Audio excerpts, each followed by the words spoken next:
where that they are, then they cannot go and access treatment. And as you'll see later, HIV is not a death sentence as long as you're getting treatment. Struggling to control and bring it down. This is the prevalence rate as measured by the ANC Sentinel survey. And you could just draw a straight line across that zigzag.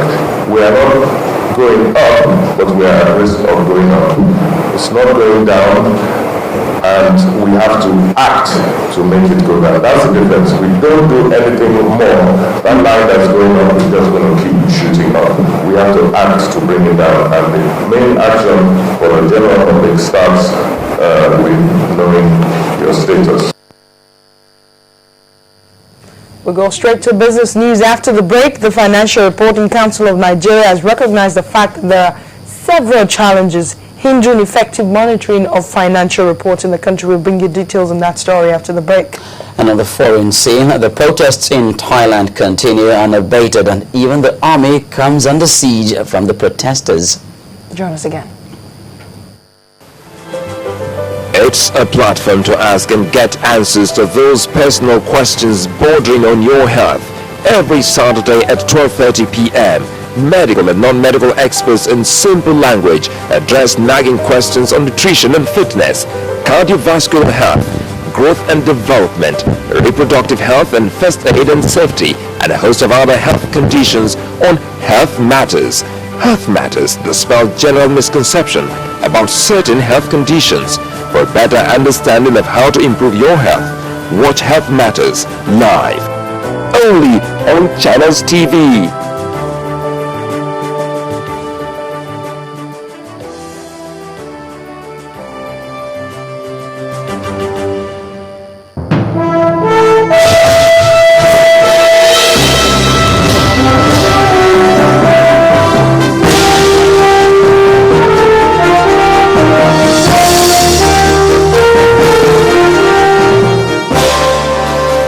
To business news. The Financial Reporting Council of Nigeria recognizes the fact that there are several challenges hindering effective monitoring of financial reporting in the country. Well, in line with this, the council has given the assurance that come 2014, these challenges will be brought to the barest minimum. And while addressing journalists in Lagos, chairperson of the council, Mariam Ladi Ibrahim, said the much expected IFRS Academy will be established next year. We have infrastructural challenges. You know, we're expected to kickstart the IFRS Academy in Abuja. That is on ground. We are going to kickstart that by first quarter of 2014. Now, we are collaborating with the international bodies on standard setters who are expected to come here, the World Bank, to come in here and actually start the trainers program that we are supposed to kickstart. So you can imagine what we are going through. Now, equally, we are supposed to expected to move to Abuja. Right now, we have the space, the office space is not there.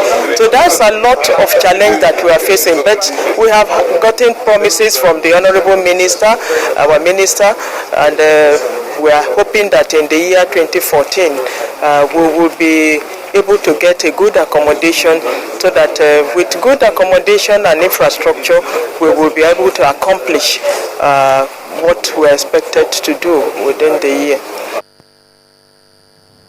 Now, shareholders of Arco Petrochemical Engineering Company PLC, an indigenous player in Nigeria's oil and gas sector, had cause to smile yesterday after a dividend of 20 kobo was paid to them by the company.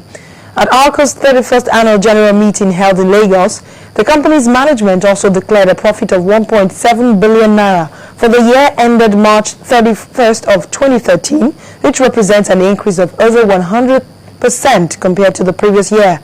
The company says it will also embark on a 5-year development plan to strengthen the growth already experienced across its subsidiaries.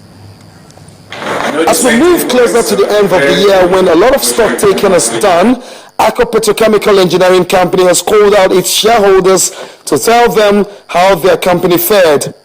its the 31st annual general meeting.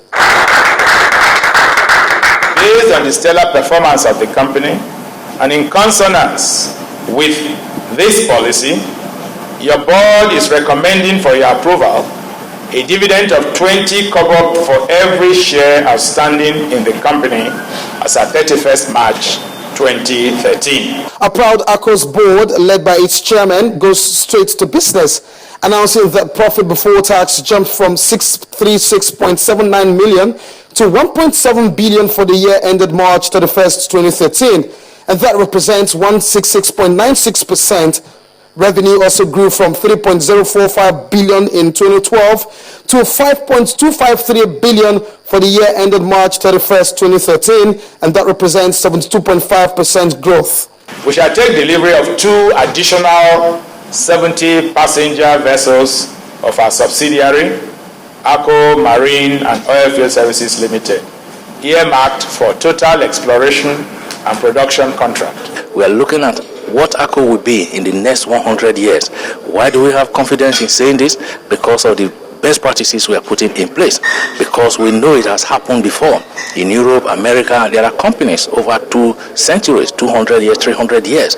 And we are saying, why can't we be one of those companies in time to come? It didn't just grow revenue alone.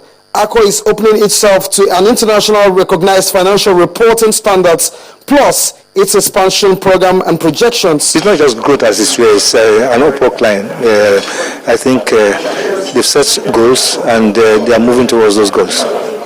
And this is why we're putting a strategic plan on ground for the next 5 years, effective from January next year to 2019. So we're really looking to grow this company to play at the international level, globally. So really,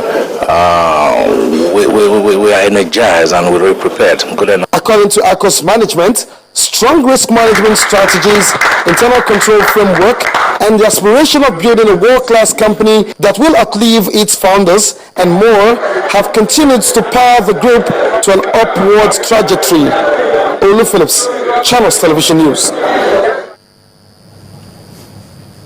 On the foreign scene now, the protests in Thailand are still going full speed ahead and show little signs of being over. The protesters have forced their way into the army headquarters compound as anti-government rallies went into a 6th day. More protesters gathered outside ruling party headquarters as part of efforts to force the government to step down. Meanwhile, just yesterday, Prime Minister Yingluck Shinawatra urged demonstrators to end the street protest after surviving a no-confidence vote in Parliament. The protest leader, Suthet Thaugsuban, has rejected her appeal, and at least 1,000 protesters forced their way into the army headquarters compound by breaking open the gate. They were urging the army to come out in support of the demonstrators. Well, in the Middle East, it's a humanitarian crisis. The crisis in Syria has cost Syrians their lives, property, and even their education.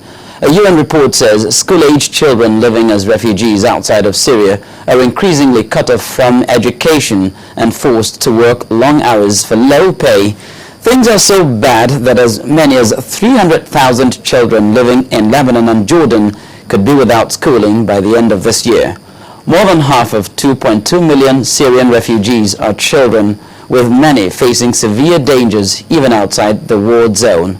Those hazards include threats to their physical and psychological well-being. European leaders appear to have made no progression reviving a landmark trade pact with Ukraine at the first day of an EU summit in Vilnius. Ukrainian President Viktor Yanukovych abruptly froze plans to sign the trade and reform deal last week under pressure from Russia. EU leaders have been trying to persuade him to change his mind since then, but the deal was planned as the highlight of a summit aimed at also building ties with other East European states. Now, pro-EU protests are continuing in Ukrainian cities against the government's decision to back out of the agreement. Mr. Yanukovych has dismissed an EU condition for signing the agreement, the condition being that Yulia Tymoshenko, the former Ukrainian Prime Minister and opposition leader, be freed from jail. He has requested more EU financial aid. The dispute